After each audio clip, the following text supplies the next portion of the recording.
we go. Hi, and welcome to Thinking Kingdom Thoughts. My name is Tracy, and today's show is about head coverings. Thank you all for coming, and my guest today is Nicole Myers. She is a wife and a mother and a corporate compliance coordinator at is it Next Step? Mm-hmm. Next Step, which is a PEO company. She's also a dancer and a guitar player, and about any craft that you could think of or make up, she could probably do. I mean, this woman is talented and she is busy. She's busy girl. But Nicole, would you lead us out in prayer?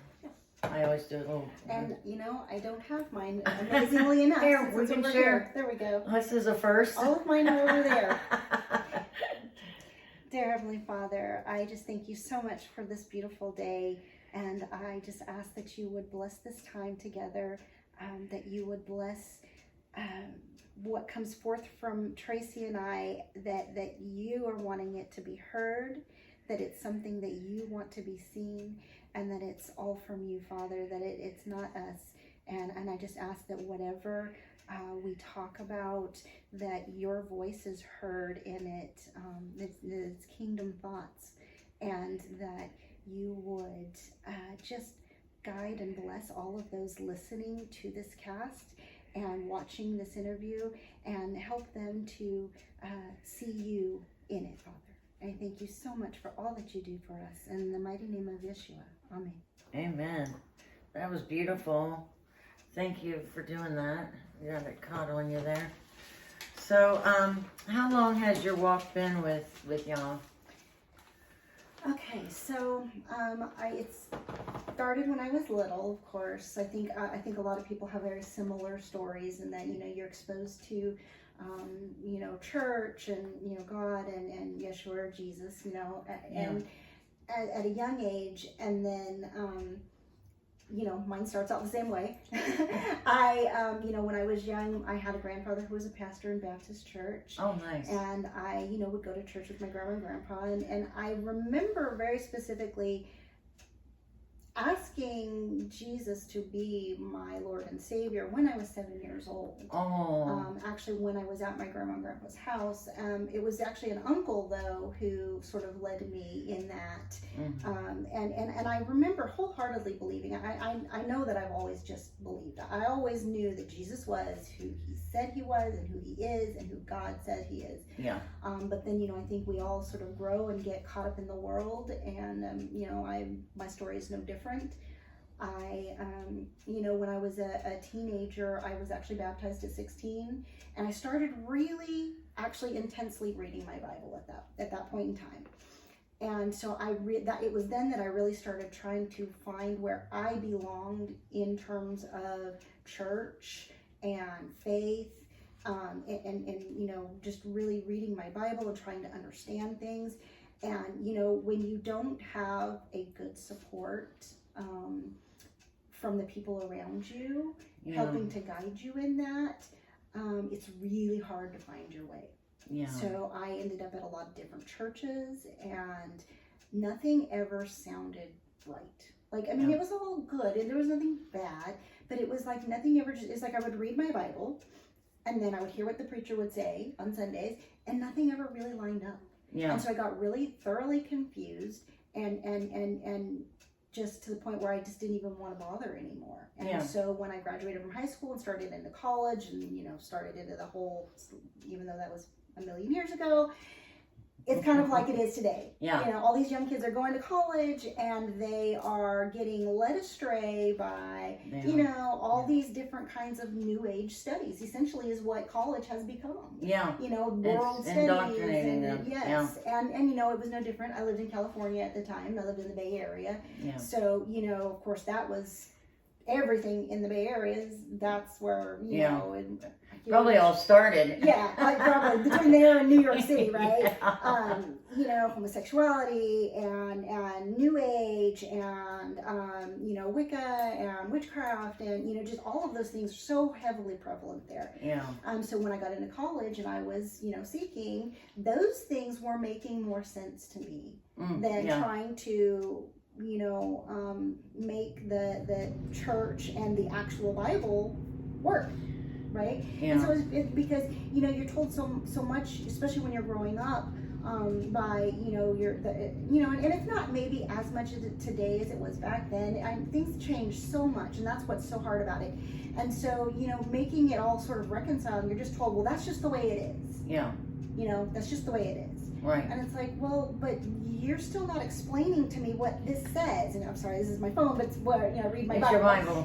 You know, I read my Bible on here, and so I couldn't make it work. Yeah. And so when, and I always tell everybody I know, like especially my children, you give the devil this much, you give Satan this much, and he will blow that door wide open. Yes, he will. And when you're confused and you don't know what the real truth is, yeah, he will take advantage of you, because he is not, he's not a, you know, the devil doesn't make you do it.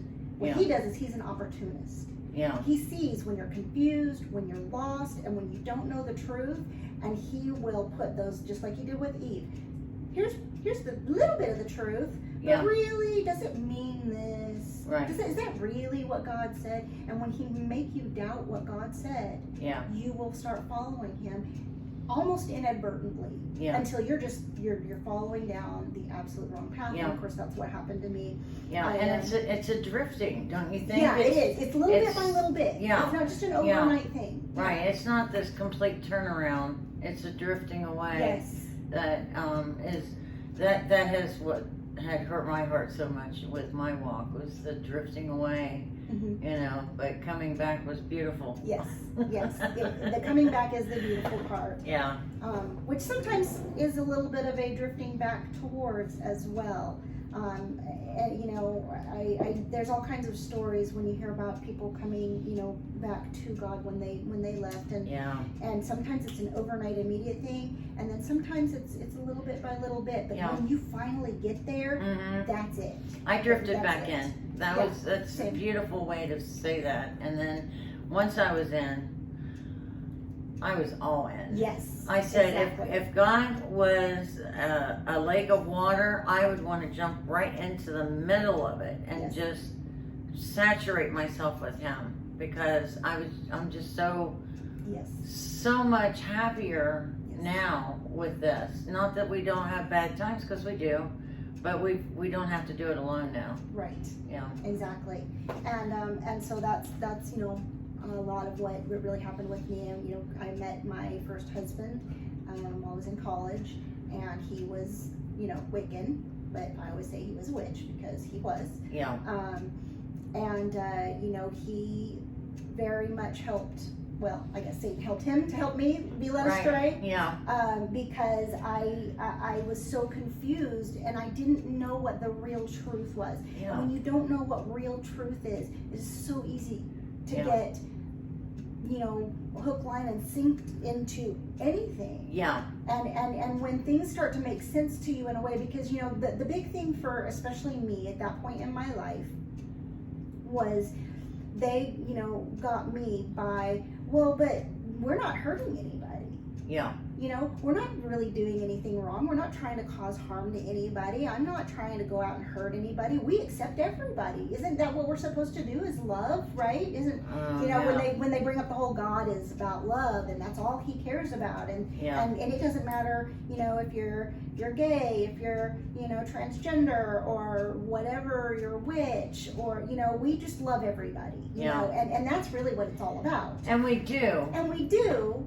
But there's also truth, you know, and that was where there was no reconciliation. Was there for me at that point? I couldn't figure out how to reconcile what the Bible was saying, because that is still truth. And if God says that something is wrong, God's the one who determines the right and the wrongness. Yeah, it's not us. Yeah. And so while we love people, we don't have to love their sin. Yeah.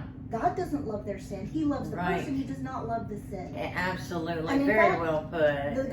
God He's says, got it figured out. oh, well, no, I don't got it figured out at all. But, God says, many times, Proverbs and in, Leviticus and Deuteronomy but I mean, especially Proverbs, man, you can look at Proverbs, there are so many times it says that God hates sin.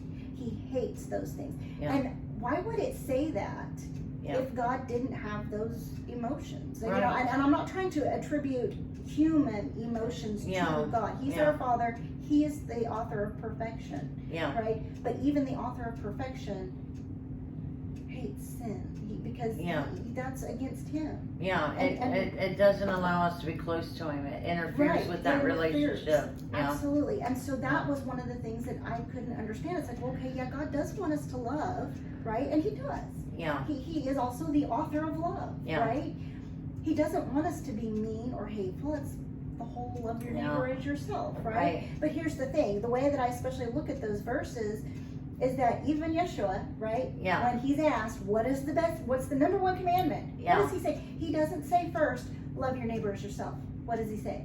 Oh, yeah. He says, love the Lord your God with all your mind, all your heart, all your strength, all your soul, right? Yeah, everything. That's number one. Yes, it is. Right? And so if we're doing that as number one, then the second will follow because we have to love our fellow man. Yeah. But if number one is loving God, that also means that we hate what he hates. Yeah. And I hate to use I don't like to use that word because it's a very strongly emotional word. But it even says in the Bible that God abhors certain practices. Yeah. And so like with witchcraft, and I got very heavily involved into that because of my first husband. Yeah. I got taken down that path. And I never stopped believing, right? I never stopped believing that God was there. I never even stopped believing in Jesus. Isn't that amazing? But it was like I couldn't make that fit in my brain with everything else that was going on in life, right? And so basically I just said, well, you know what, since you don't make sense to me, I'm just going to go do what I want to do. And, I'm not hurting anybody. Yeah. Right? I never went maliciously out of my way to harm anybody, even in terms of, Wicca or witchcraft and all of those things. I mean, I never tried to cast a spell on anybody. Or, I never did any of those things. Yeah. So to me, of course, I felt like it was pretty benign. Right. But it's not. Right. And the word says very clearly that it's not. And again, we go back to who defines. Yeah. Who defines what good and bad is? Who defines what righteousness is? It's Him. Do you allow the Bible to be your guide in what God's words are, or do you just go about your own way trying to, trying to be a quote unquote good person, right? Yeah, We but think we're really messing it up. Exactly. And so I did, and I did for a long time. I had my first 3 children. I was married for 7 years, and after 7 years and 3 kids, my husband decided. Apparently, he knew this the whole time, but didn't let me in on the secret until it was that point that he was transgender. And this is where you can look back on your life and go, okay, I know God was working. Yeah. And even though it was horrible and awful and painful to go through, when God says he's done with you being in a position, he will make everything, and he makes it happen. It's not, it's kind of like in Job, right? In Job, when God, Satan comes into God, and then he says, well, I can't touch Job because you won't let me. And God says, here, you can do everything except what? Kill him. Yeah. Right? To try to get him. Yeah. And so he does, and Satan goes to work, right? So, but God still allows that to happen. And I think that is something that's really hard as believers. It's hard to reconcile that the hard times in your life, God's letting that happen. Yeah. But it is for a reason. Right. And those are the hard things to learn. Yeah. And to go through. But when you look back at a situation, like with mine, God knew, because I have been through, my mom was married 3 times, divorced twice. I was very young. I grew up very fast. I was alone a lot as a kid. Yeah. I was a latchkey kid from the time I was 9 years old. Oh, wow. I grew up very hard and very fast. Yeah. And God knew that I did not and would not give up on my marriage. Yeah. until certain things happened. Right. Yeah. And he, when he decided he was done with me being in that situation, Yeah. in that marriage, and I fully believe my kids too, Yeah. he allowed all the circumstances to happen Yes. that literally forced me to Oh make yeah, the decision to leave. he slams some doors. Yeah. You know, he may have tried different ways, like, you know, just tapping on her shoulder, Yes. whisper in her ear, Yes. kind of shake us a minute, and then it's, listen, I'm gonna have to do something here. Yes. So then he just like slams the doors Oh, shut yes. to Yes. different things in our life, Yes. and it really turns out to be a beautiful thing in the It end. does. It absolutely does. It's worth the pain. It's worth all of that, because once you're close to him, you've got something that you can have for the rest of your life Yes. and eternity as well. Yes. Absolutely. You know. So what's your kingdom thought during difficult times? So now. Oh wait, I'm sorry. no, it's okay. Did I cut you short on? No. It kind of comes right into that. It's Okay. like, you know, when God closed that door, and you're right, He slammed it hard, and I woke up and was like, I didn't immediately come right back to Him, Yeah. but it was like I knew I had to leave that situation, Right. and I wasn't going to get back to Him until I was out of Yes. that situation. Yeah. And so I literally called my mom. She was on a plane 2 days later, came Yeah. out. Me and her packed up my 3 kids. Mhm. One who was only about 13 months old. Oh my goodness. Yeah, I had 3 kids from 5 down to 13, 14 months, I think she was. Oh my goodness. And we packed up my minivan with everything we could, and she drove me back to Oklahoma. Yeah. And I, stayed with my mom and my stepdad, and then kind of trying to figure out how to get my life back together. And they were going to a church at that time, so I started going to church with them, started taking the kids to church with them. And it was when I finally got back to that, and it was a little while coming, because I Yeah. still had that mentality of, well, why are you saying that all these other people over here are wrong? They're not doing anything, like, especially with because I was in a fairly, immersed group of homosexuals and witchcraft. And you loved them. Yeah, and They were your friends. They were so- very real relationships, Right. very real friends. and very, Yeah. from a human perspective, still good people trying to do good things for others. They Yes. weren't like being mean. They weren't out trying to hurt people. They were, Yeah. friends that helped us. That helped my kids. Right. Things like that. And it was really hard because, I couldn't think of them as doing, evil. Right. But again, we also have to look. It's not the person, right? It's that person is still a creation of God. Yes. But what they are choosing to do is still evil in God's eyes. Oh, that's. And so yeah. reconciling those two parts of your own emotions of wanting to understand what God says, but also caring and loving another human being, it's hard. Yeah. And kind of like what you and I were saying earlier about Putting a bow on it. putting a bow on it, but also kind of having to wall off certain parts, Yeah. and not be a part of those Yeah. groups anymore. It's not that you just stop caring about those people as people, but in order to come to the full truth in God, and to understand who God is, and to not get taken back into those things, Yeah. you have to quote from the Bible, come out of her, my people. Yeah. Right? In Right. Isaiah. And I can't be around that stuff. It's very difficult for me, because I Yeah. could very easily get swayed into thinking that those things are okay again. Right. Because I believed that they were okay then. Yeah. So, I had to really cut all of that off, and it was hard and it hurt. Yeah. But I also started to come to that understanding that God is the truth. Yeah. And to me, God's word is the truth. Yes. And so when I started back in that, I did make, and I know the Bible says not to make vows, but I did make my vow to God, not to other people, but I made my vow to God that I would never ever leave Him for another man Yeah. again. Yeah. And that I would pursue God. Wow, the that's rest of my life. beautiful. Oh. And ups and downs, good and bad. Yeah. That vow, when it comes to hard times, Yeah. really hard times, because I've had plenty of them since then. We all do, right? Yeah, You know, life we do. and hard times don't stop. Even No. Jesus told us, you're not going to have an easy time, especially if you believe in me, right? That's right. That's why we're trying to come up with a lot of kingdom thoughts, so we can get through these things in a biblical way that would honor God. Right. Yeah. And at the end of the day, that's, you know, I know that I have this in my prayers a lot, because I know there's still times when I get, quite frankly, I get mad at God because I don't understand. Yeah. But I have to go back to my Bible, and he says, my ways are higher than your ways. You can't think, you know, think not on your own understanding, but in all my ways. Yeah. Right? And I don't understand his ways, and it's hard. And so what I have to remember is that where I was is not where I am now. Yeah. And that I made that vow that I would never stop pursuing God. Yeah. And even when I'm angry and I'm upset and I don't understand and I'm nothing but hurting, I just remember that he is the truth.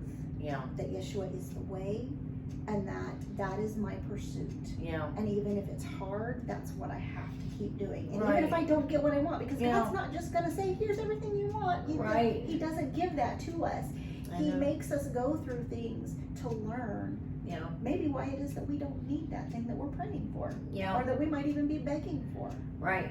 And it's hard. It's not easy. And that's what I think, you know, most people have a hard time with, and they leave God, right? Yeah. Because they don't understand why it has to be so hard. Yeah. And when I think those things too, I think Jesus didn't stop when he was dragging a cross and had thorns on his head. Yeah. He didn't stop.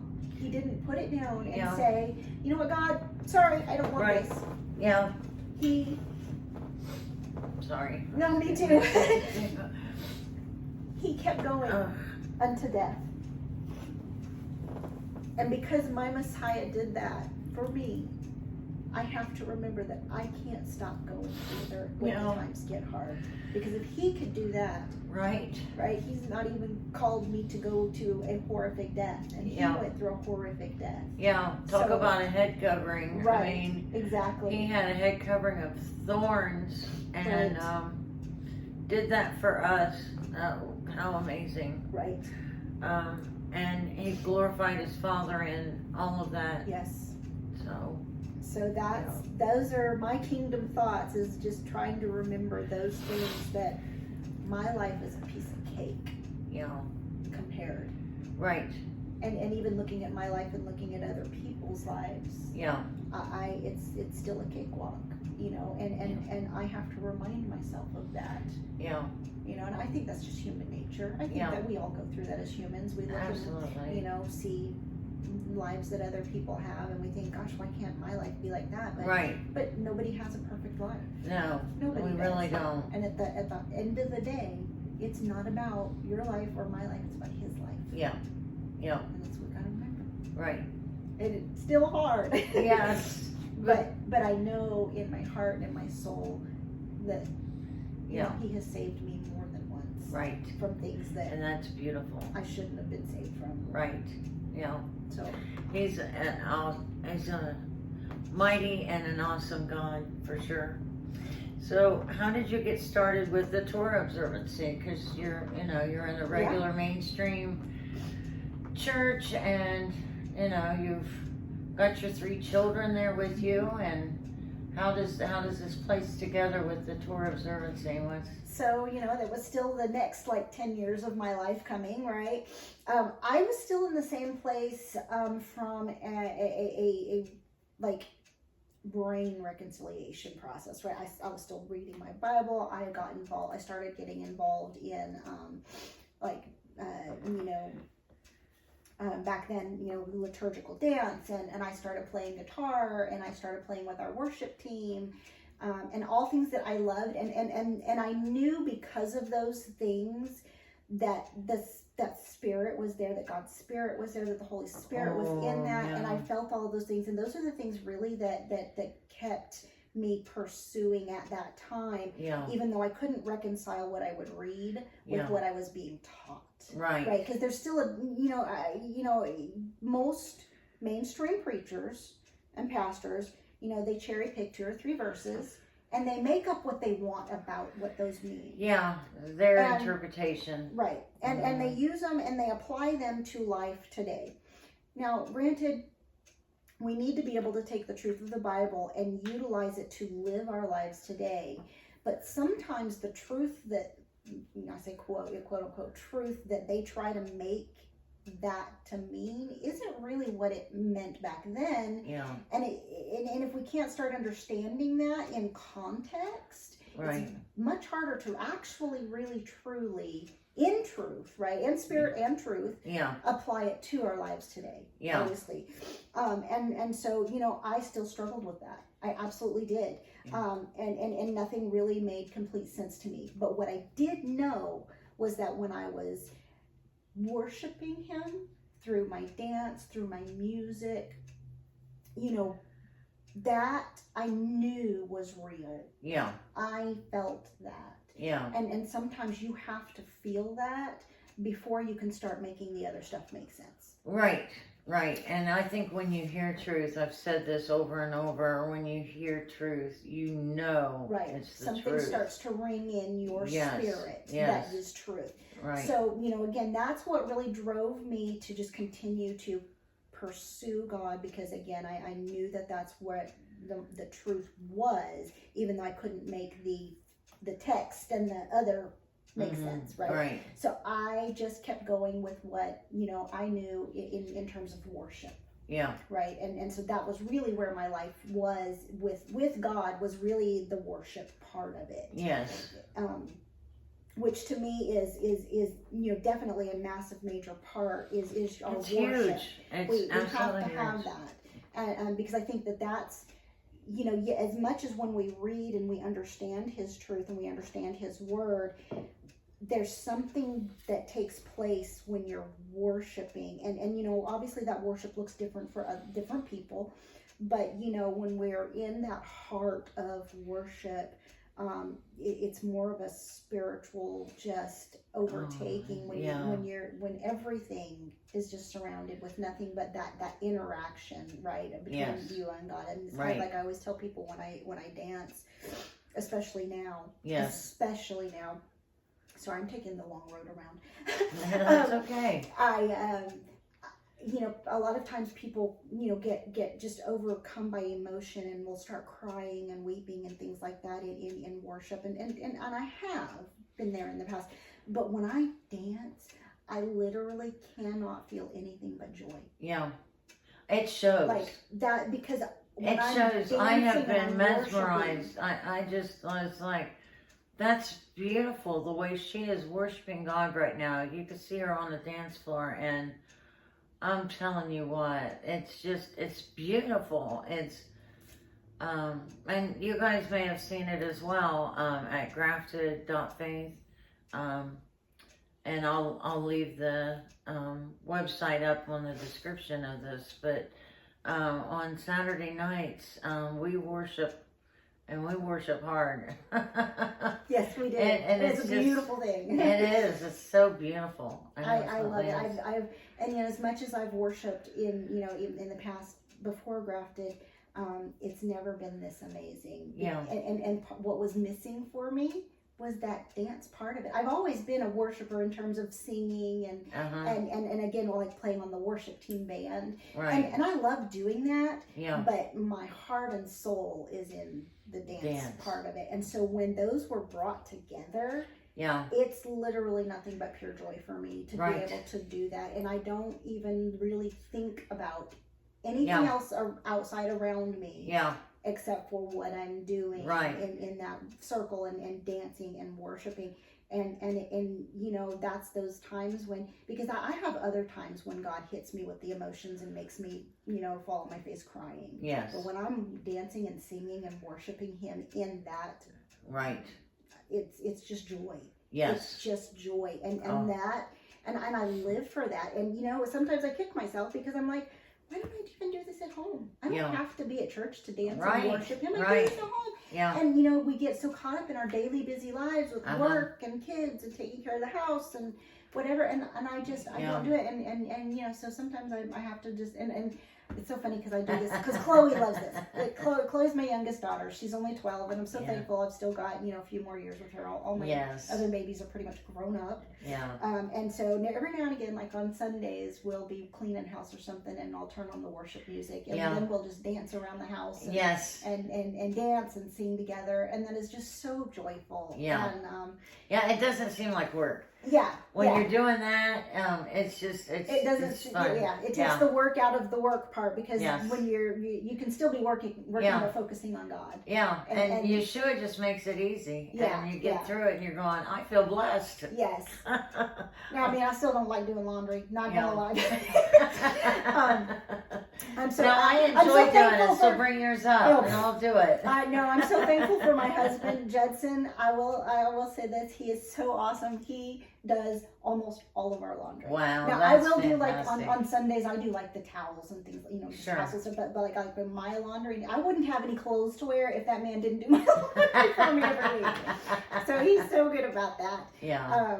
Even he's working full time and I'm working full time. Yeah, he's a good man. But he works at home also. I'm back at the office a few days a week now, but he works at home every day, and so he'll get up on his lunch break and go throw in a little laundry and keep that done, and so that's definitely a true blessing. I am lucky. Yeah. Because laundry is my least favorite thing to do next to dishes. Yeah. But anyways, all that to say, married Judson, right? And we were going to church together. Very, godly man, and very, much versed in the Bible.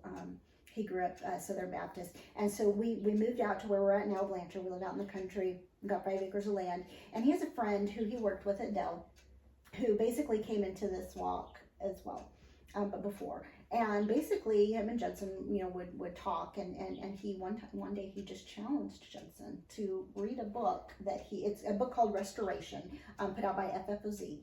And really good book.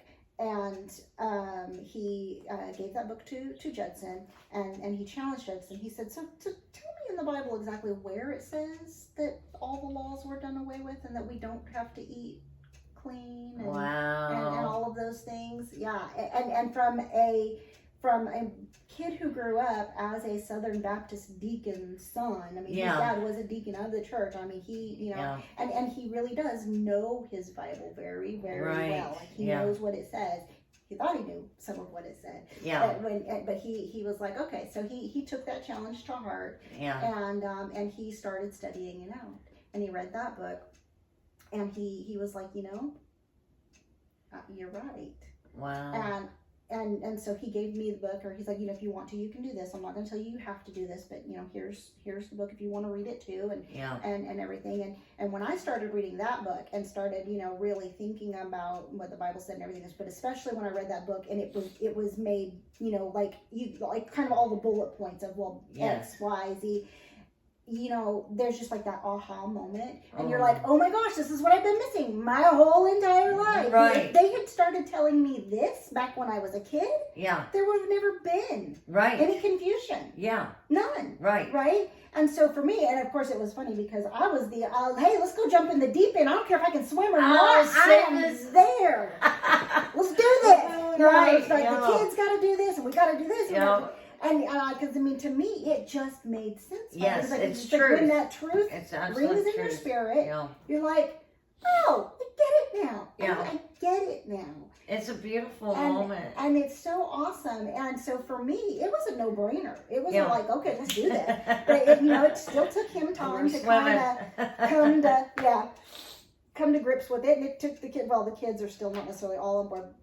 Excuse me. It's kind of interesting because so when I really tried to start getting the kids into this, I was a little overzealous. I'm not going to lie, I was. Yeah. Judson was like, you can't do that, or you're going to just make them not want to even look at it. Right. And, of course, he's right. If, when just like us, when you're taught one way your whole life. Right, sure. And all of a sudden to be. Yeah.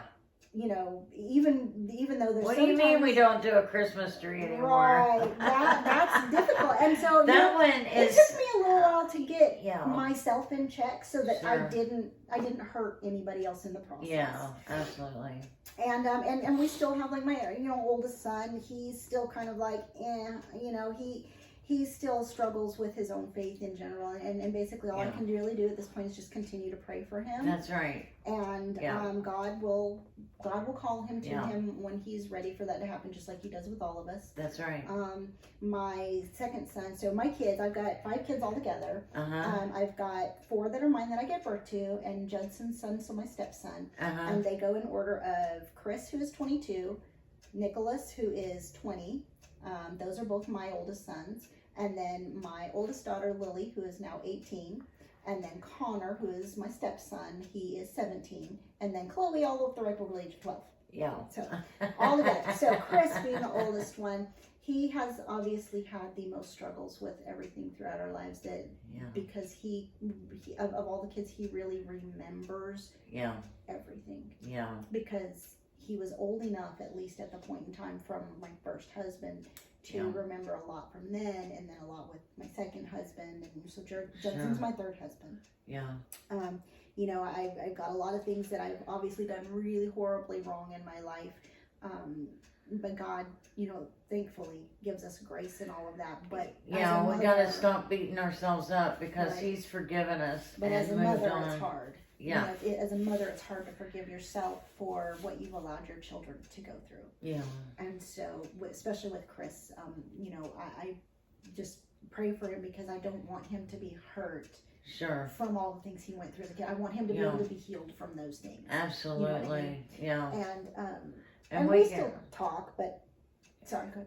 We can all be praying for that as well. And he's a great for our children. Kid. I mean, I've got 2 that I love very much, Joe and Sam, and we can always use prayers. Absolutely. Yeah. And even when they're, you know, good kids and they're good people and they're just doing their best to make their way in life, you just want to see them healed. Yes. You know, you want to see them be whole. Yes. Emotionally and in their hearts, and then also be able to be whole in their faith. Yes. Because, like you and I know, when we finally get to that point, it doesn't change anything that's happened, but it heals something within us that allows us to keep going forward. Yes. That's and not beautiful. Stuck. That is so true. Very well put. Very well put. Yeah, it's called lots of therapy and lots of crying and, you know, all those lots of, and your carpet in the face, not crying to Yeshua, but he lifts us up out of that and just holds us, and that's a beautiful thing. But with the kids, you know, so Chris and well, actually all of the boys were basically, y'all are crazy. We don't want to have anything to do with this. And Chris and Connor are pretty much still that way. Connor's a great kid. He's, you know, he absolutely loves and believes in Jesus and God and the Bible. But, you know, he's kind of stuck in that Sunday church atmosphere. And not that there's anything wrong with any of those people. That's not they're our brothers and sisters. They are absolutely our brothers and sisters. And, you know, it's their sincere love for Yeshua, for Jesus that you know, that we all share. Yeah. And you know, and it's just that when you finally come to that real underlying truth of trying to follow the whole Bible, rather than just the last, like, you know, 1/3 of the Bible, and then misinterpreting most of what that last one says. Any other book, we start at the beginning. Right. Every other book. But with the Bible, we start at the back of the book. Yeah, and that just doesn't make sense, does it? No. And it's hard, you know, but like, you know, God gave me grace for the last 40 some odd years of my life. Yeah. You know, we have to also give them grace for all their lives that we partially taught them wrong. Right.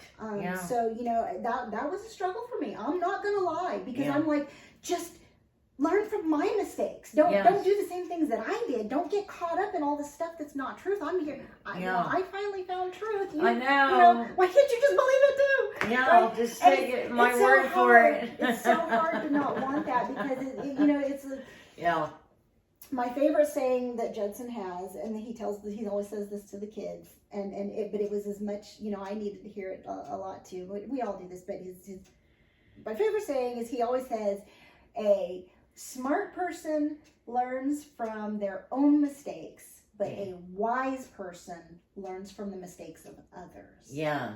Boy, that's true. And so that's what I'm trying to get my kids. It's like, wake up! Wisdom! but obviously that's not going to happen. So I had to back off.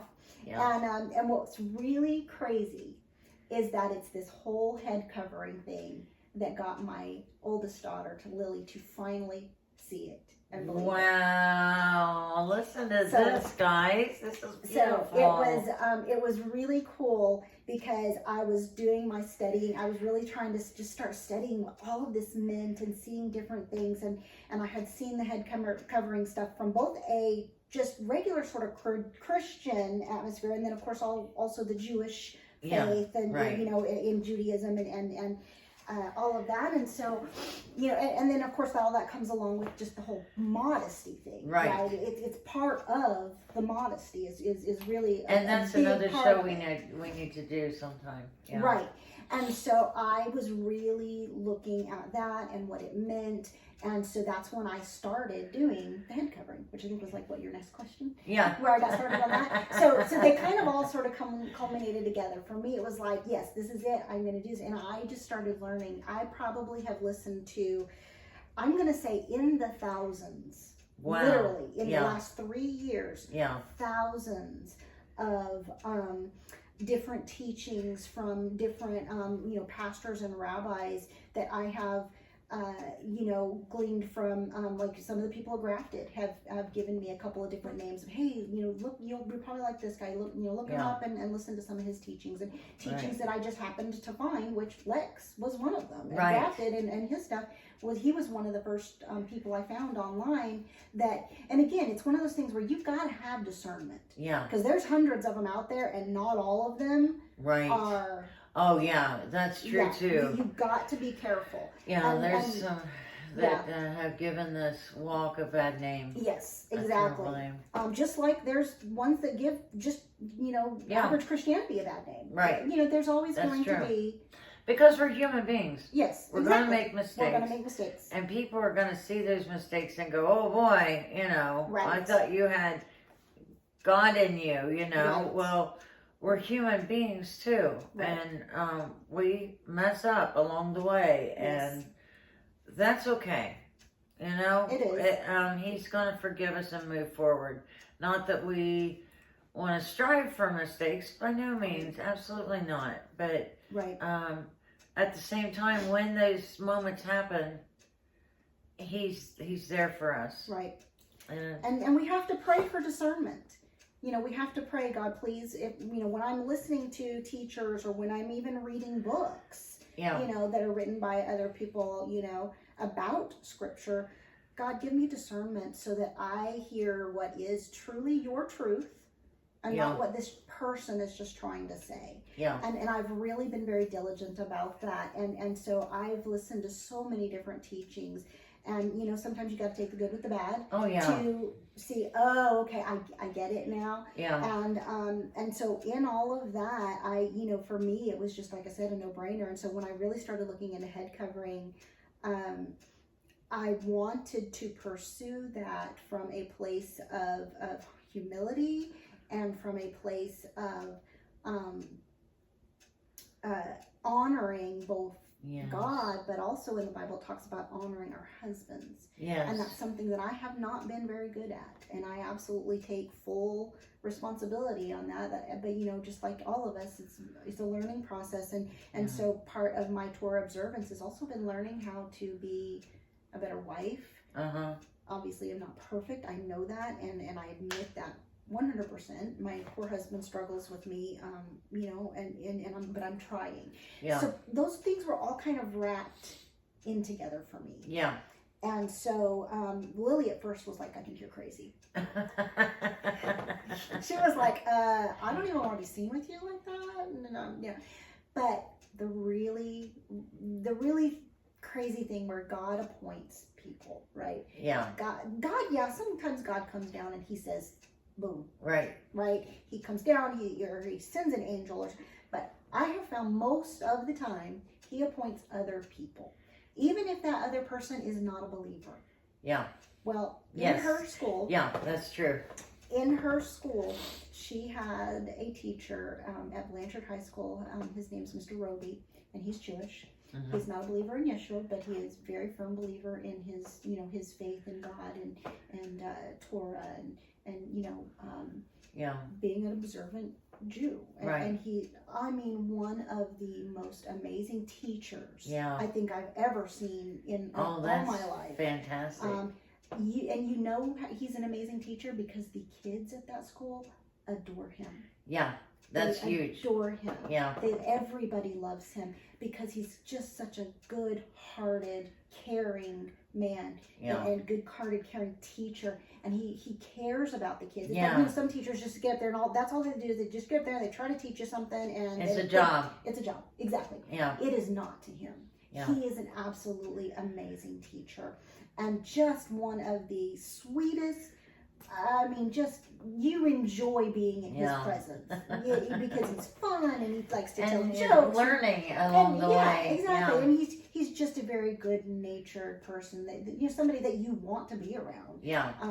And because of him sharing his faith with Lily, and because of her coming to love him who he is, she started to have I don't want to say a fascination, but a wanting to kind of learn more about Jewish culture, Judaism. Open that door. And open that door. And so it was her seeing that she kind of brought the two together.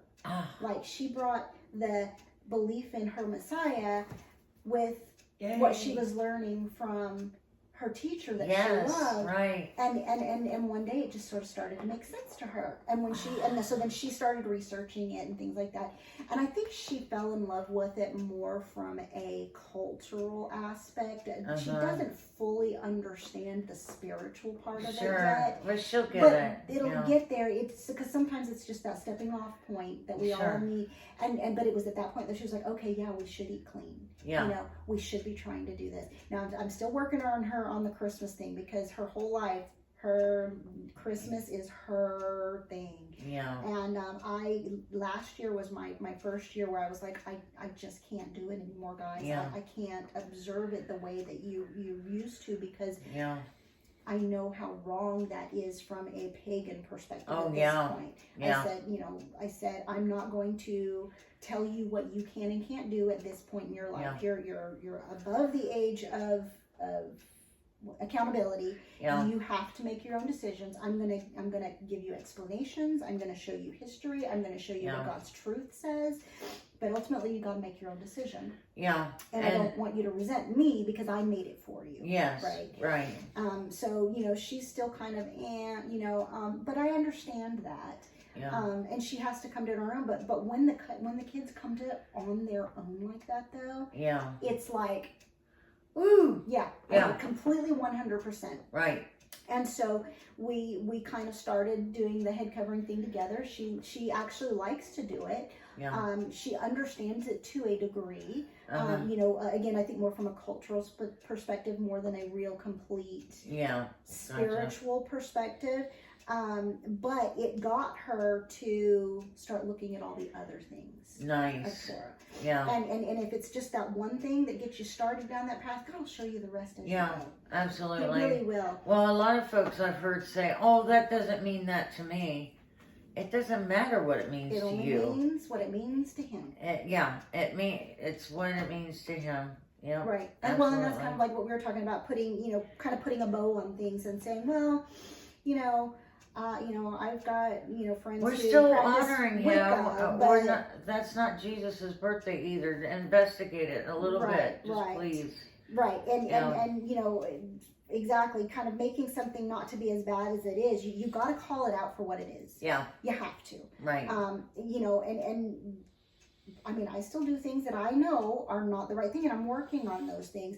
But to me, even for myself, if I'm doing something wrong and I don't call it out for what it is, I won't stop doing it. Yeah, you have to repent and right. go, all right, this is a full, way of repenting is by naming it out. Right. Yeah. Right, exactly. It's like when I fully and finally had denounced Wicca, but it really is witchcraft. Yeah. Because that's what the Bible says, what God says. Yeah. And when I finally said, God, I repent of, the witchcraft and you know, the all the stuff that was involved with the New Age, because there's so many different facets of that stupid stuff. Yeah. I had to get down on my knees and repent and ask for his forgiveness for those things, so that I knew that I could be free of it. Yes. Right? And not ever look back. It's kind of like with Lot, and when, you know, God was told them, get out of the city because I'm about to rain hellfire down on it. Yeah. And Lot's wife looked back. Yeah. You can't look back, especially if it was evil. You cannot. And that's part of what I was saying earlier too, about having to really just distance myself from those people that do those things. Because even though I want to love them as people, I can't look back, because if I do that, you know, it's kind of like she wasn't necessarily longing to go back to evil, but again, people that you loved, people that you knew, people that were a part of your life. But you have to remember that God says, don't look back, follow me, and only me. Right. And so that's just what I've continued to try and do, and like I was explaining earlier, that's one of those things for me, is calling it out the way that God calls it out. Yeah. No matter what it is. Right. And so we know that for sure, don't we? Oh yes, that's you know, definite. But yeah, it was awesome. And then my son Nicholas, he's my second son, the 20-year-old. And I'll try to get through this really quick. He went off to the Navy a year ago, this past February. Had an extremely, and is still kind of going through an extremely hard time. Since he left for boot camp, with his experience through boot camp, and I mean, it was really hard on him. I mean, a couple of times it got to the point where I was really scared. I was, as a mother, I was really scared about his emotional state. But all of that, and this is where, you know, we gotta look back at hindsight 2020, right? And I think he would even tell you this as well, is that breaking of him brought him closer to God. Yes. And to his faith. And he read through his Bible. I don't know that he read through all of it, but he that's when he really started reading. That's when he really started pouring into that. And he calls me one day. He's one of the ones that was like, Mom, you're crazy. And I mean, he actually even like said, you're crazy, you're becoming a Zionist, and you're really, and I'm like, just, no. It's okay, son. Oh, not the Z word. Right. And he calls me one day from boot camp, and he's like, oh yeah, Mom, by the way, did I tell you I started eating kosher? And I was like, well, that's awesome, son. He said, yeah, I was reading in my Bible, and he said, I was reading, I don't even remember which one it was now. Yeah. It was either Hebrews or Romans. Right. But he was telling me about it. And, but, you know, he's telling me about it, and he's like, yeah, I read through the whole book of you know, those two, and you're right. You are right. We are supposed to. And I'm like, no, it's not my rightness, honey. It's his. Yeah. You know, right. God. Exactly. And God, and it took him being broken and God leading him to that. Yes. Yeah. Not me. Right. And my oldest son has said that before. Sometimes it takes that breaking down, you know, to get very real with yourself. Yes, it does. Yeah. And I think that's what has to happen sometimes to all of us, because we are, stubborn and obstinate human beings. Yeah, stiff-necked. Stiff-necked people. We are. Okay, so let's see. I think I covered most of your questions. Yeah. Yeah.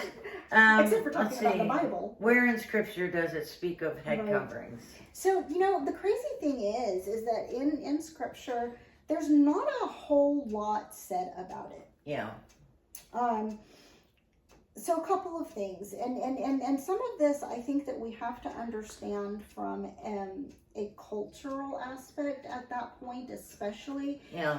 Is that two things? It comes from part of the whole honoring and respecting your husband, right, as your headship, just like God is all of our headship. Right. You know, there is an order. God put an order into place. Yes, he did. He is very orderly. It's Jesus. Yeah. It's the husband. It's the wife. And then the children. Yeah. You know, that is the order of things. And so the places that it does talk about it is in that order of things, right? Talking about our place in the order of you know, God's plan.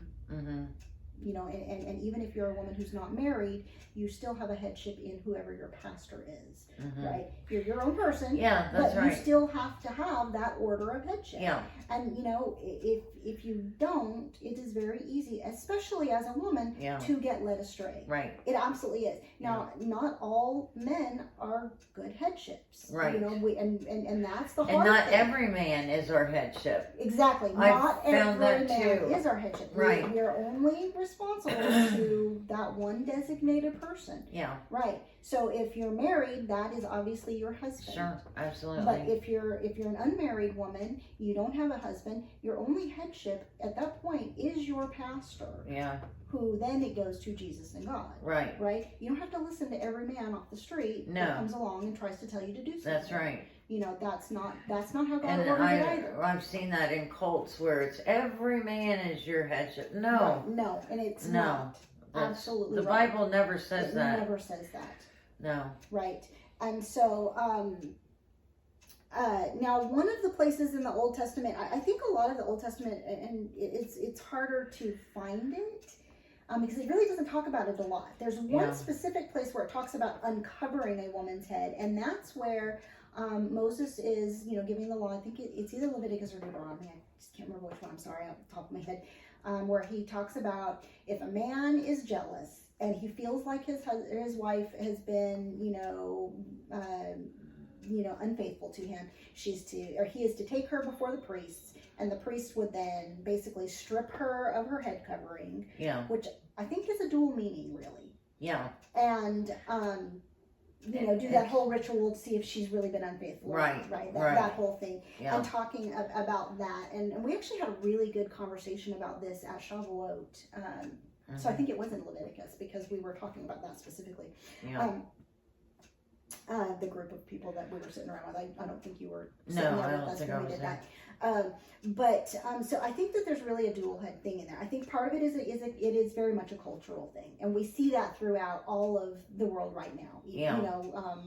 And I think culturally speaking, whether it's just the head or it's the whole body, we see like with Muslim women who are made to wear really drastic coverings, and it's very sad because I think that the base of it comes from, well, you have to be modest and you have to do what the men say, and like what aren't they listening to the Quran? And at that point, and doing all and those not the things. Bible. And it's not right, exactly. It's not the Bible, and so they are taking it to very, very extreme practices. Yeah. And that's very harmful.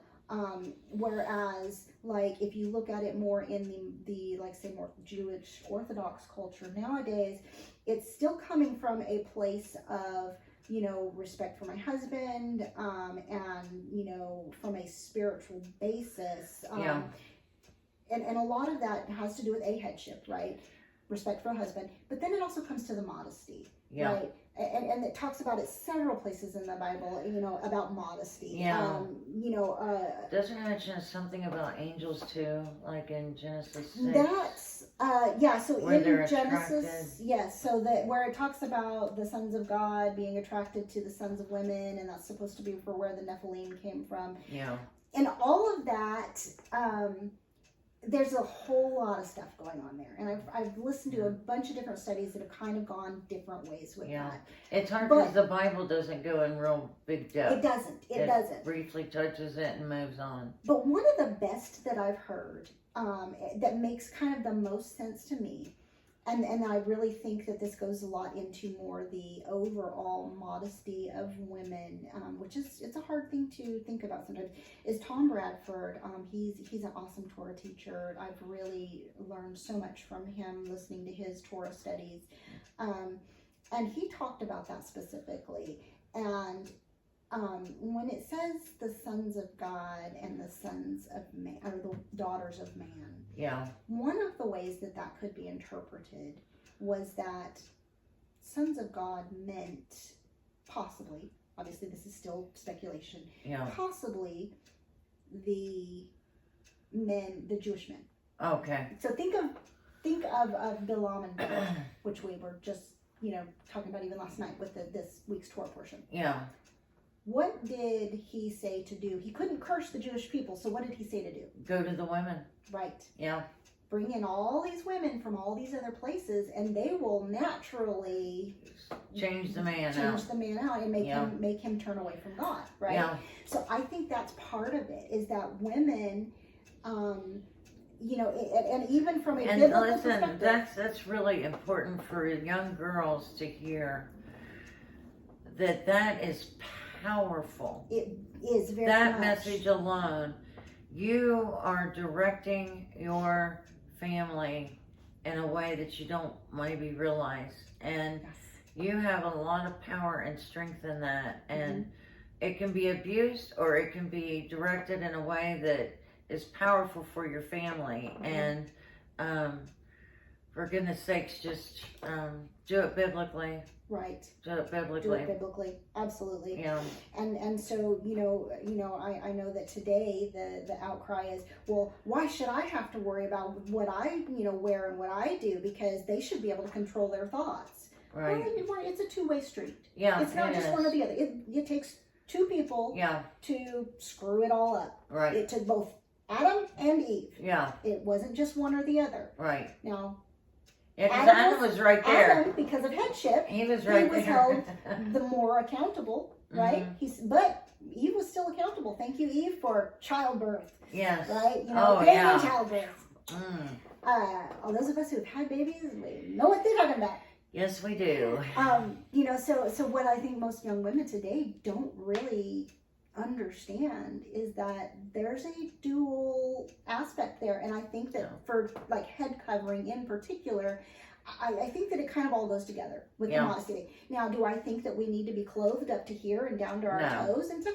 No, but there is something in modesty that, you know, when you finally get older, like you and I are, and I don't mean old, I just mean older. Right.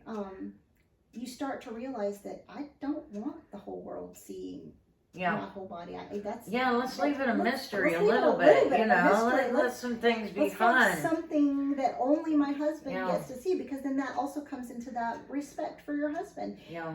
I personally, I don't think it's very respectful to your husband to walk around wearing a skirt up to here and, you know, skimpy little tiny tops, and letting the rest of the world see what really should be reserved for him. Yeah. You know, and that's part of also what God said. It's one man and one woman, not, you know, one man and the woman can go show the rest of the world what she's got. Right. Because it doesn't matter if you're out doing anything. You don't have to be going out and having an affair, but if you're just, you know, exposing yourself to everybody. I guess, would you offer a glass of wine or a beer to an alcoholic? Right. Of course not. You wouldn't do that. And the same thing with someone who is struggling with pornography. Right. You're handing them a beer or a glass of wine, and the aspects of, you know, not being fully clothed in a way that's modest. Right. It's just being modest and allowing for curiosity, and to, like you said, it honors your husband, or it honors God if you're not married. Right.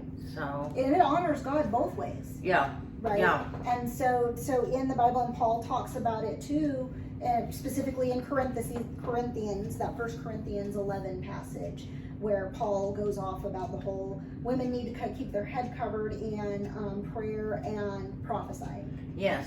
And now, granted, that whole passage, even in that, still specifically goes back to the headship. Yeah. God, Jesus, the husband, the wife, the woman. Right? And if the woman's not married, it's especially important because she only has her pastor as her head coverage. She doesn't even have her husband. Well, and if she's underage, she has her dad. But, right, if she's underage, she has her dad too. Yeah. And technically, until a woman is married, especially culturally speaking, right, her dad is her covering. Yeah. Until she's married. And that's another message that's very important for the men. Be fathers. Right. Be their daddy. Be their dad. And, you know? And help them to understand. Help them to understand that they want to have a man who treats them with love and respect.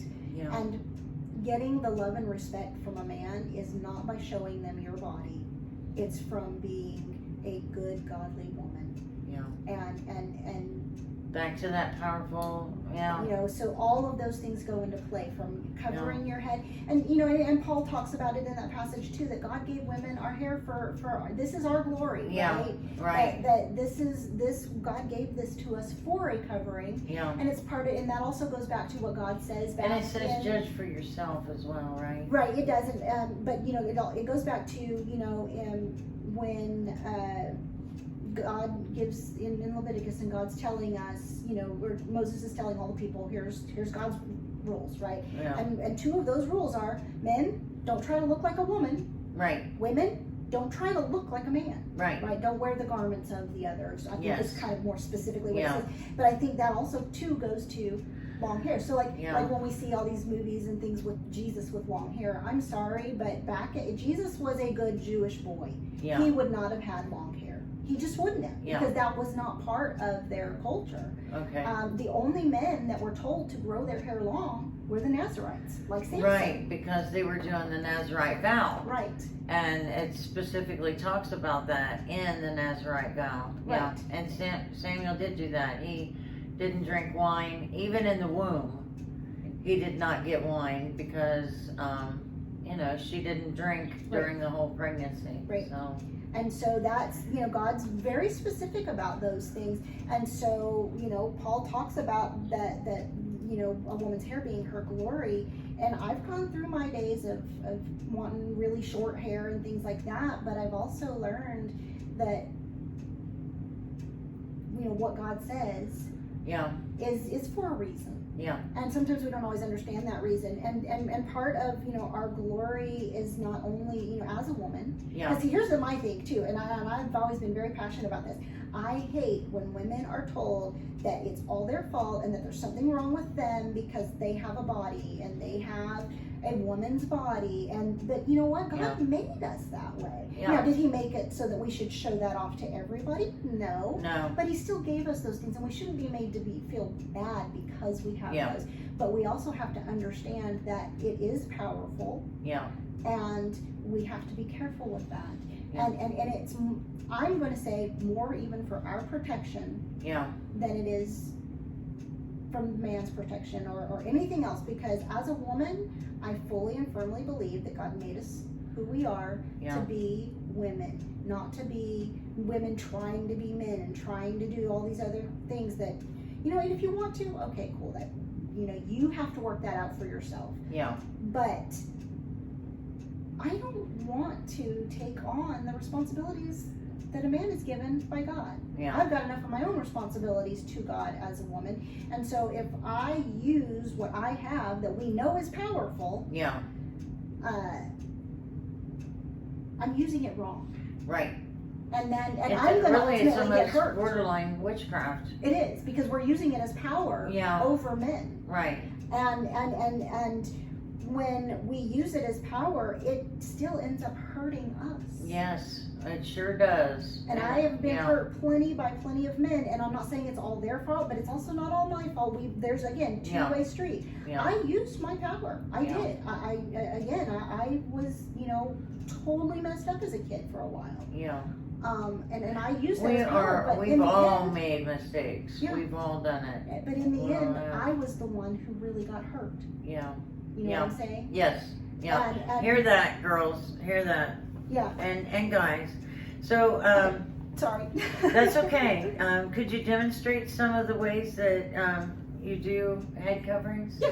Okay. Let's do that. What I'm going to do is turn the camera, because this is very raw and real, and we'll get you guys situated. So just be patient with that, and we'll be just a few minutes of getting that all together. Okay? All right. Thank you. What I'm going to do is cover you up for a second.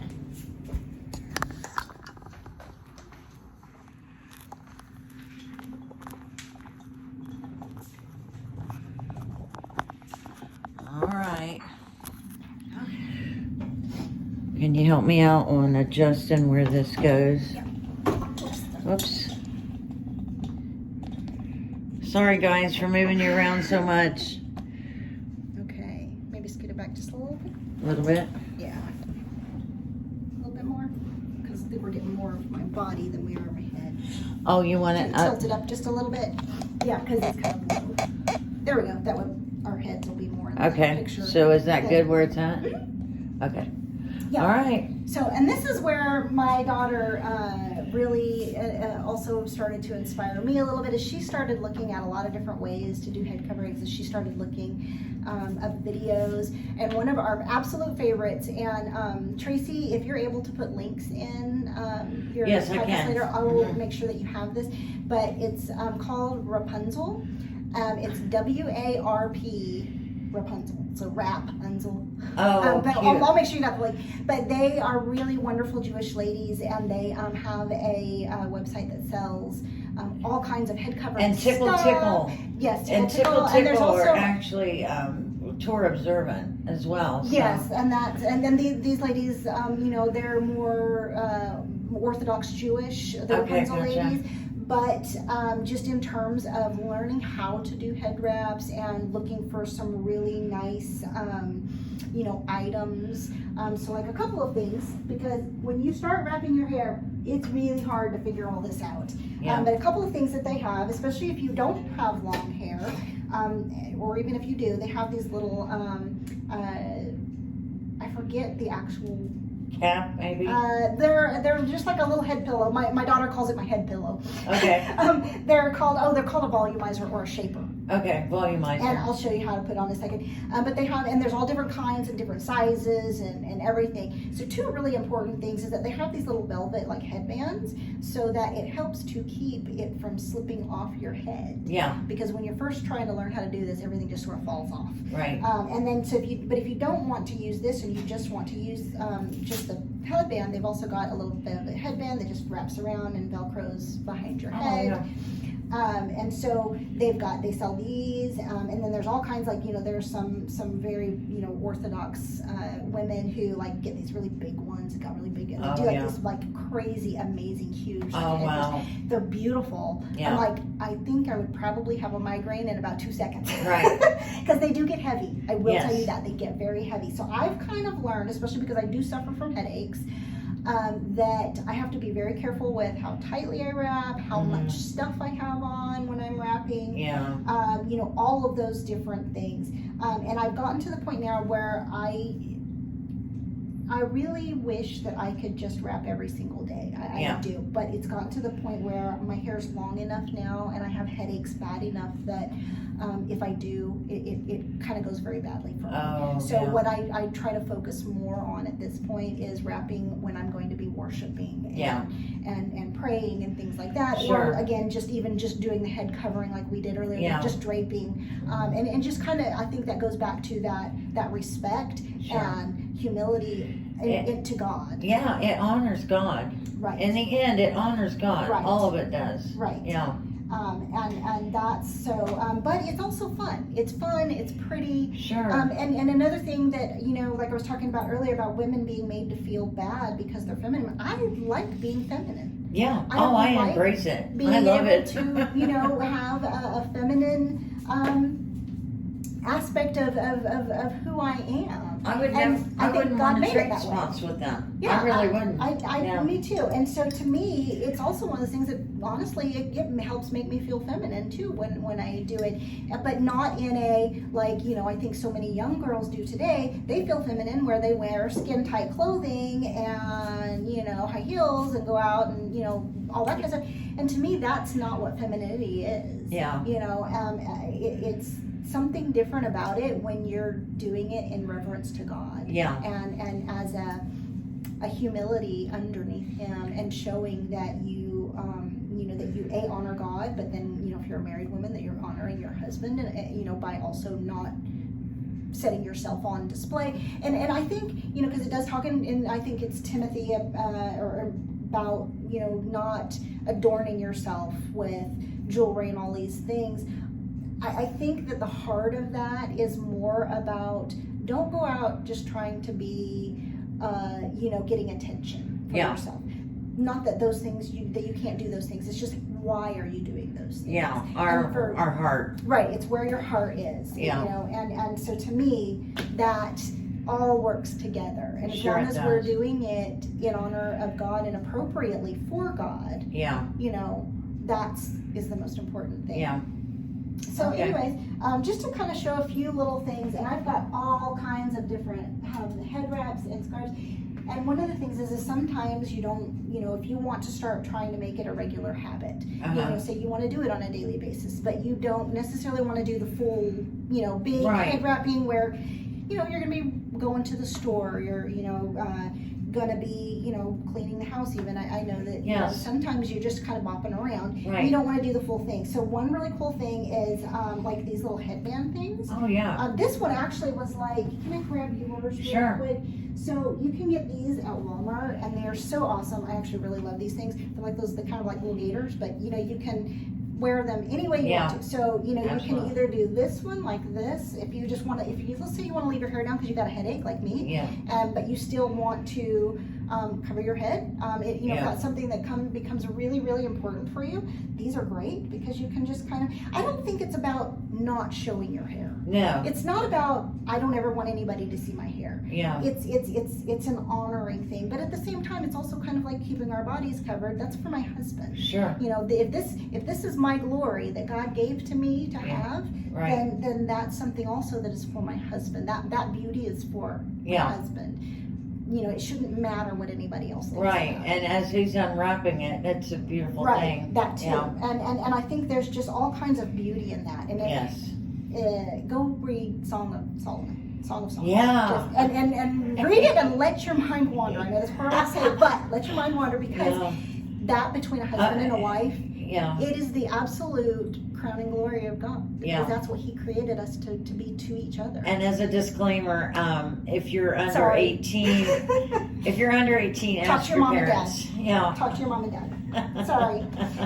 But you know, again, it's one of those things where I think it's a beautiful thing. Yeah. And especially as parents, those are things that we need to talk to our kids about so that they Sure. understand from a biblical perspective Right. what that is supposed to be. Exactly. Not what they see that it is out in the world, the way Yeah. it is today from, you know, media, movies, and just what they even see, even at school, Right. right? Kids are getting this bombardment, Yeah. and they need to be taught biblically perspective. That Yeah. Yes, it's a beautiful thing, but it's a private thing. Yeah. Absolutely. Right. And Made it's for marriage. marriage and between a woman and a man Yeah. in that context. Right. But that it's not something to be ashamed of. Yeah. You know, but anyway, so they're just little simple ways to do this. You know, you can do that. If you don't like that, you can do the just plain headband. One of the things that I did was this actually was one of these, and I took it and basically sewed the ends together and sewed elastic Nice. so that it's more of a little headband. The really cool thing is that these can also be used over your full wrap if Oh, you're doing a full yeah. wrap as Look accent. at that. So you can do them like this, so that, again, I get headaches a lot. Yeah. So this is an easy way. But even in this, let's say you are doing your, you know, your house cleaning or whatever. You know, you can put your hair up in a bun. You can just take it and put it up, you know, like this, in a clip. See, look, and then my head's Yeah. covered. So that way, like when That's I do cute. sometimes, here's the thing, you know, like for me and my daughter on Sundays when we get cleaning the house and we're bopping around and singing worship songs and dancing, well, I don't want to get caught unawares praying and worshiping and things like that without getting my head covering on. Yeah. So I got my head covering on. All right. You know? I love it. And so, you know, and then sometimes there's impromptu times when you go out and you see somebody and you just feel like God said, hey, you need to go pray for that person. Right. You know, Yeah. because You're already covered. it is explicit in Corinthians, you know, 1 Corinthians 11. Yeah. You know, Paul does say, hey, look, if you're praying or prophesying as a woman, you need to have your head covered. Yeah. Now, that can be taken a whole lot of ways. And he even says, I think you alluded to it earlier, at the end of that section, he says, if there's any arguing about it, we don't have any such custom. Yeah. Look, it's not a rule, it's not a law, you don't have to do it. This is about honoring. Yeah. And he alludes, or, you know, talks about it being the same as having a woman with her head shaven. Yeah. Right? That a woman with her head shaved is dishonoring. Yeah. To her and God. Right. And so if you've got your head uncovered, you know, you may as well have your head shaved. Yeah. So other things, you can get like just short little tiny scarves like Oh, this. I like. you know, and just kind of, I just take them and I'll sort of fold them in half, and, you know, sometimes just do, and these are all just super duper easy things to do. And Yeah, I sometimes love you don't how you're think keeping about it very simple. And you just kind of take this, fold it in half, wrap it around, and just do like a little tie.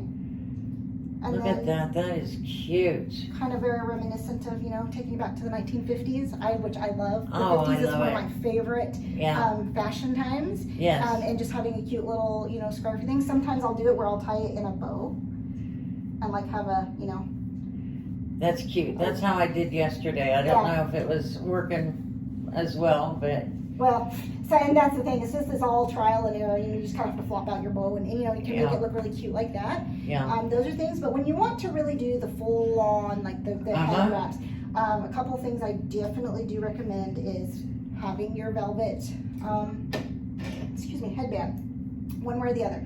And the other thing is that when you want to start doing where you're doing multiple scarves, right, or multiple items, it really is beneficial to have one of these little shapers, because you don't, even if you've got long hair and you try to put it up in a bun, you don't really have anything to wrap the ends around where it's going to stay in place. Excuse me. And the velvet, from what I understand, that keeps things from sliding. Yes, and that's why they've chosen velvet for that. Right. And so what I will do is I will put my hair up to the best of my ability, just to kind of get it kind of out of the way. Let's see if I can do this real quick, so that it'll stay up at least, because the head shaper is going to mostly hold everything in place. Yeah. But you kind of gotta, my pins aren't working so well here. Let me grab my little hair tie over here. I'm sorry. That's okay. Trying not to bend over there. No, you're okay. So, and if anybody wants anything, I make these. They're just, it's just a rubber band with Do you have a crochet. website? No, I don't, but you know how to get a hold of me. Yeah. But what I just leave it in the crochet. comments, I'll get a hold of her. I crochet, and so like I'll crochet around a a hair tie, and just with different kinds of yarn. Cute. And so one of the things I'll do is, especially because these kind of add a little bit of extra fluff. Yeah. I've heard tell that people will make it out of sleeves too of a loved one, maybe a grandpa or something like that. I did that for Amanda, actually. I made her from hers and Lex's dad's. Yeah. I made some pillows for their kids, with one grandpa's shirt on one side of the pillow and the other grandpa's shirt on the other side. I love it. And then I also made for Amanda, I made her some little hair things. I actually made her. Yeah, she showed them to me, and that's where I got the like this.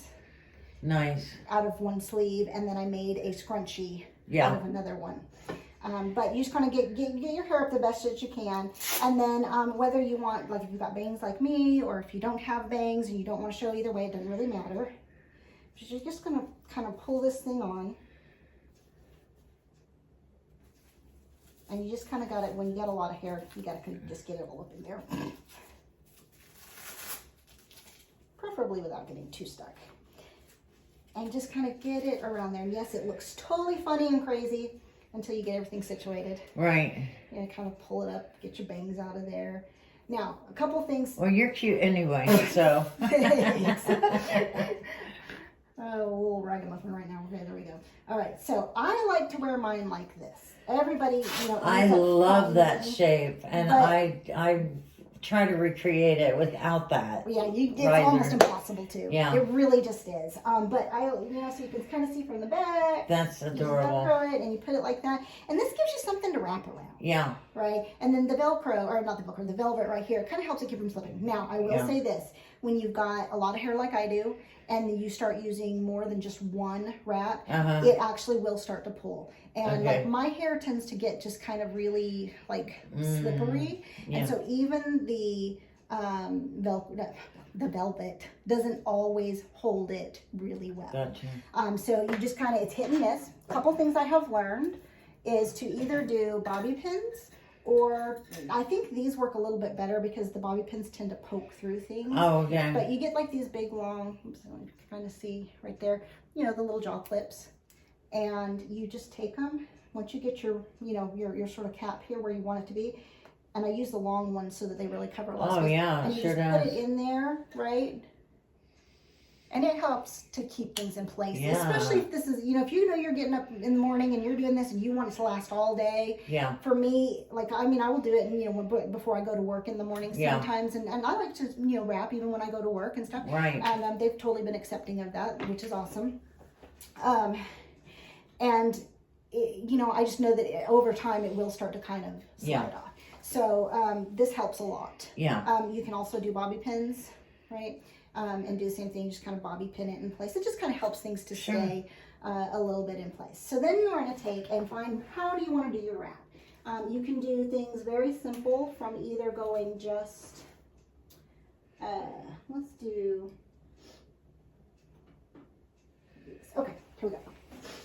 So, one thing is, if you don't want to get into doing multiples and you find something like this that has like a pretty lace trim, That's so beautiful. it's all about the folding, okay? Yeah, So this I've is used just a nice table runners long- before. Mhm. Yeah. Table runners are really beautiful. Yeah, they really are. And you can find so many different things. I mean, it doesn't have to be a shawl or a scarf. Honestly, play with stuff. Just find something that you think is pretty and play with it. And let me tell you, there is no end to what you can find on YouTube of tutorials on how to do the head wraps. Oh, good idea. I am by far not even as good as most of the other women that do them, especially like I was saying earlier, the Wrapunzle ladies. There's also the little Tichel lady. She is really awesome. Yeah. But just kind of, you can go on and say, okay, I want to learn how to do a head wrap and just look it up. Tichel Tichel, by the way, Yeah. is head covering in Hebrew. Correct? Yeah. So that's why they call it Tichel Tichels, because that means head covering in Hebrew. And so the first thing you want to do for sort of just doing a very basic wrap, okay, is you get get the length of your scarf here, right? And you want to fold it down, unless it's, not wide enough. Usually if they're wide enough, you want to fold it down to about the midway point. Gotcha. Does that kind of make sense? Where Yeah. it's folded down about that way. I do it kind of backwards this way because I flip it over my head. So I've got it like this, and you flip it over, and then you want to look in your mirror and you want to try to make sure that you've got it about centered. Now there are off-center ones that you can do. Yeah. They're a little more difficult. But basically you want to make it centered so it's the same length on both sides, right? And you're just going to let it come down around you. The key to is making sure that you get this part right here Covered.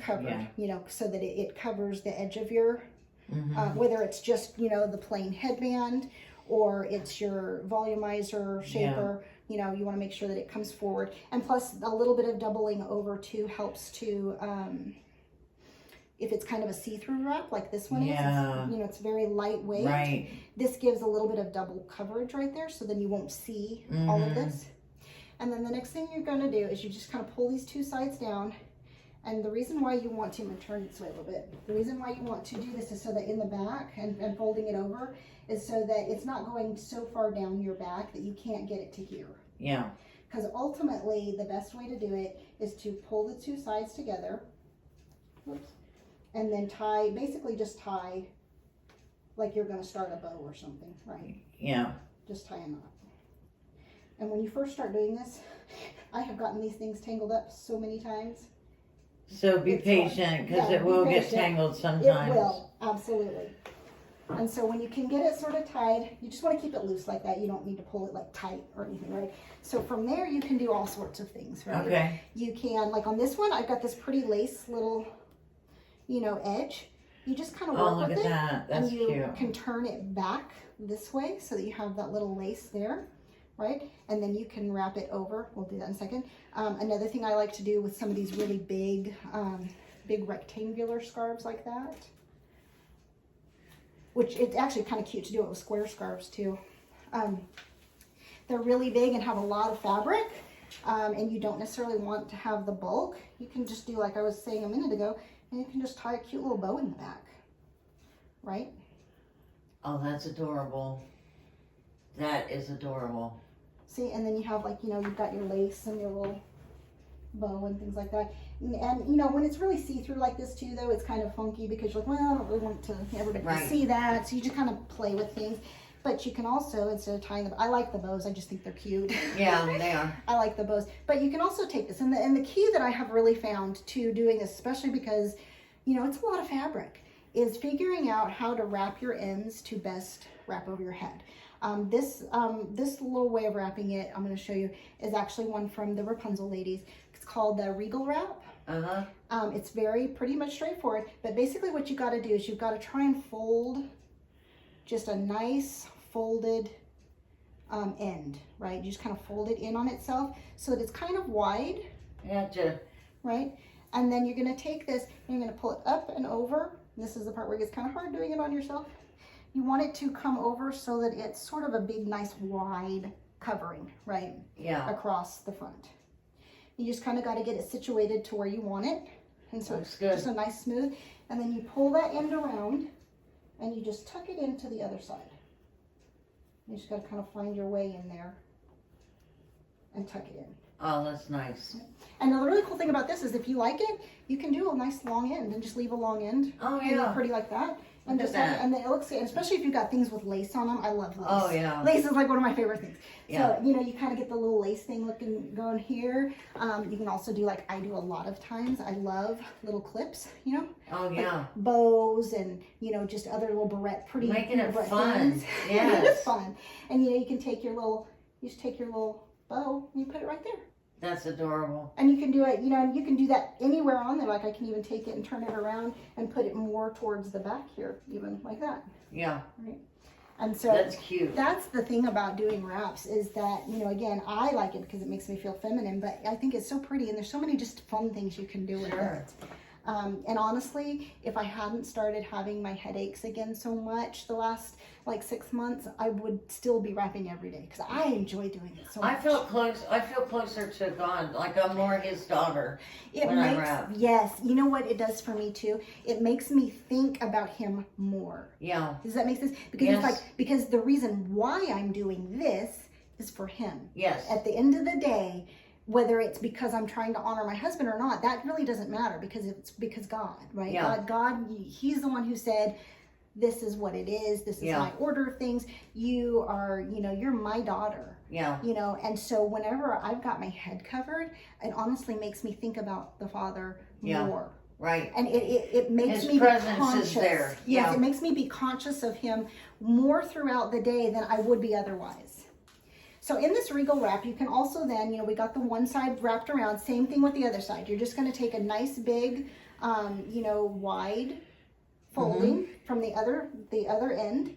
And this one gets a little bit trickier, right? You got to kind of get this one over. I try to do this one a little more towards the back than the front. Gotcha. Right, so the first side we wrapped more towards the front. This side we're going to try and pull it a little more towards the back.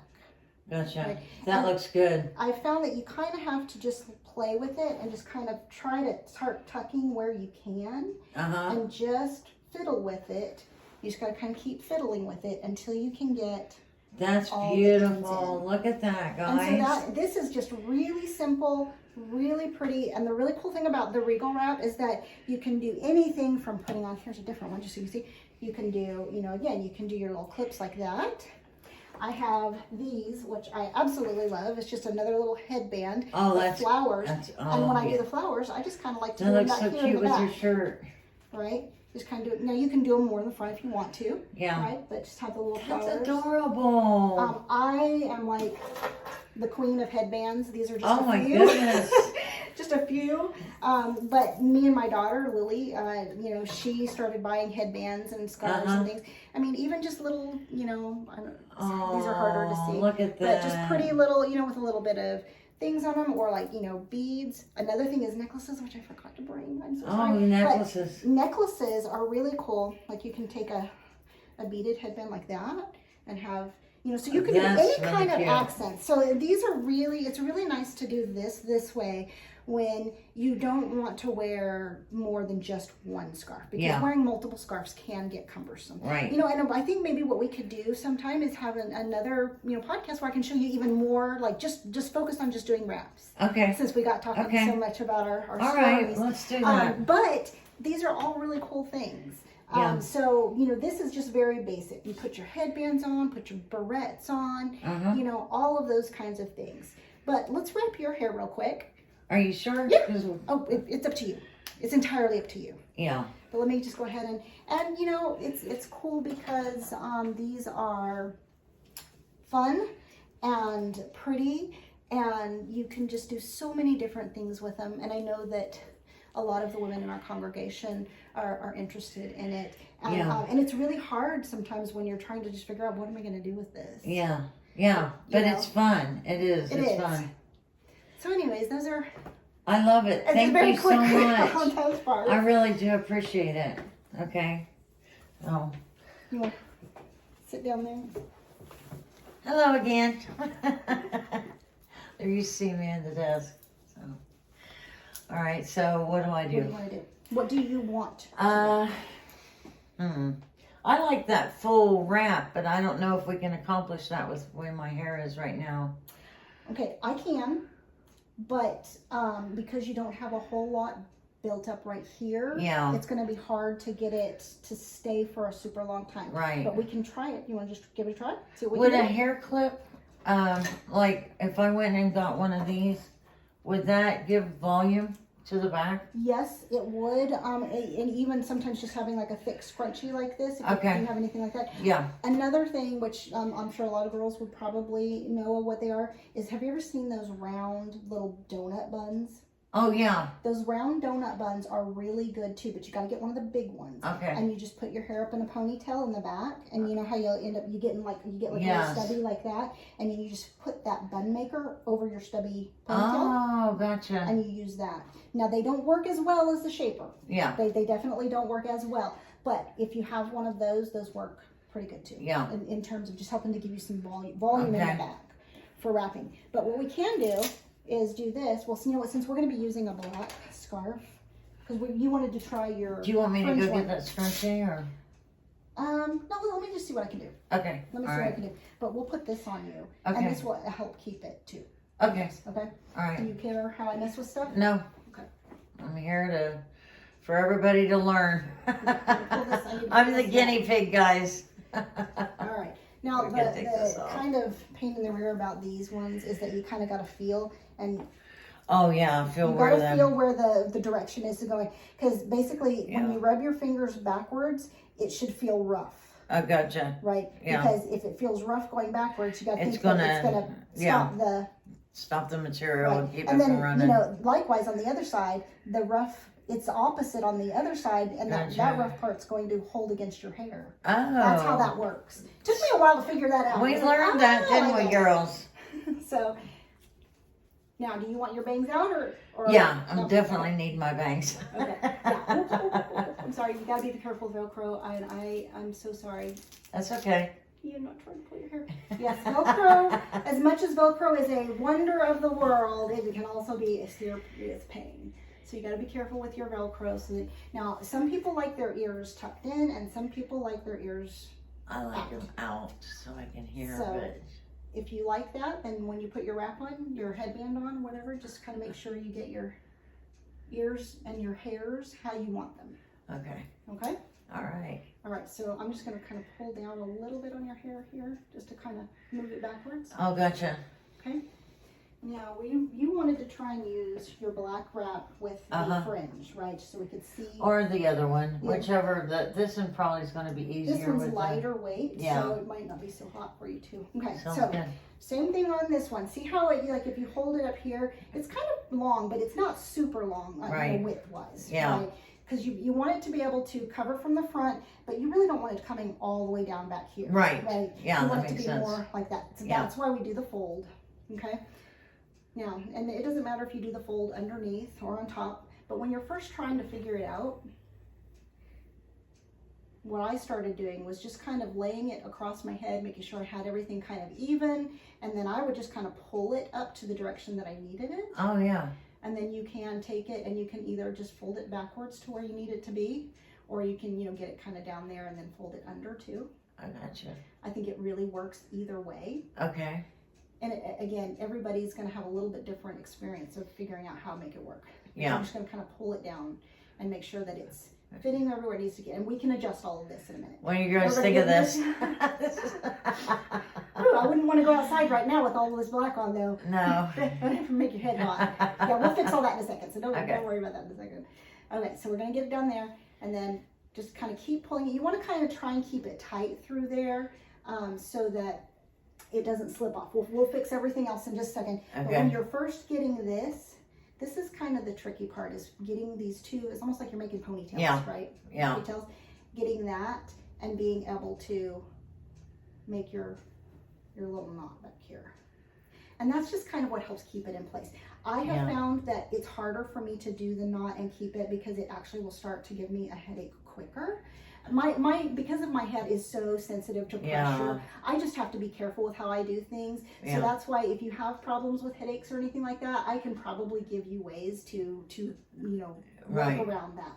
Okay, so now we've kind of got our two sides here. They're not perfectly even, but now when you do this and you find that you end up having one that's just a little bit longer than the other side, what I do is I start with the short side first. Okay. Because it doesn't have to wrap as far. Right. So before we actually start doing our wrap, now do you want this to come back here behind your ears also? Yeah. Okay. You want to work with your hair to get it however. This one's a little more.